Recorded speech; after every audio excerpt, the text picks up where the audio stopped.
Ամոթ և խղճահարություն Օգոստոսի 20 Այո իմ որդիներ, պետք է պաշտպանվեք արհամարհանքներից և պիտի փակվեք հանդիմանության առջև։ Երբեմն ես պետք է պաշտպանեմ իմ աշակերտներին իրենց ամոթից և ինքնահանդիմանությունից։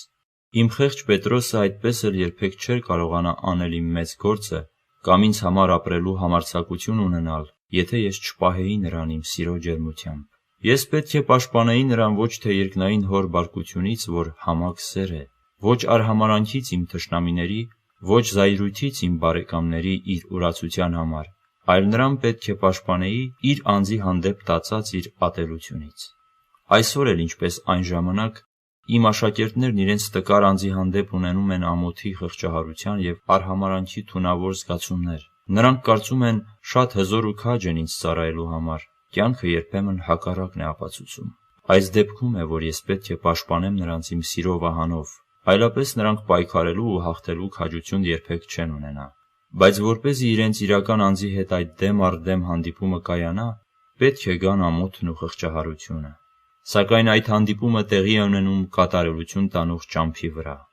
Բայց այս պետք է լինի ժամանակավոր հանգրվան միայն։ Ինչ օգուտ թիթեռնիկին իր զվարթուն թևերը, եթե նա իր զզվելի անցյալի մտածումների տակ կքած հողին կառչած մնա։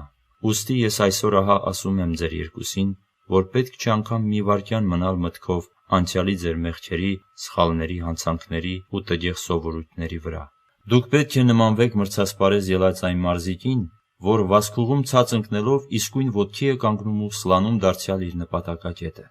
Ինչ օգուտ, եթե վազորդը կանգնի ու սկսի ուսումնասիրել իր ընկած տեղը, ափսոսանքով ծնկներին զարկի լաց լինի հետ ընկնելու համար, իր ձախողման և արգելքը չնկատելու իր կարճատեսության համար։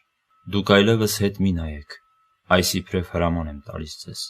Նոր սկիզբ ու նոր իմաստ տվեք ձեզ ու բոլոր նրանց, ում հանդիպում եք։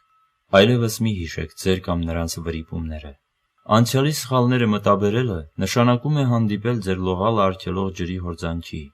Երբ ես իմ աշակերտներին երկու առաքելության ուղարկեցի առանց թղթերի, դրամի ու առանց երկու զգեստի, սա մի հրաման էր, որ պետք է գործադրվեր ոչ միայն բառացիորեն, այլ նաև բարոյապես։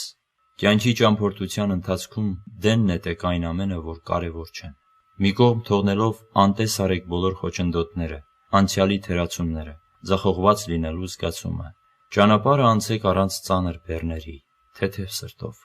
Իսկ թեթև սիրտը նշանակում է իմ ներշնչող ազդեցությամբ ծանրաբեռնված լինել։ Ես սիրում եմ ձեզ։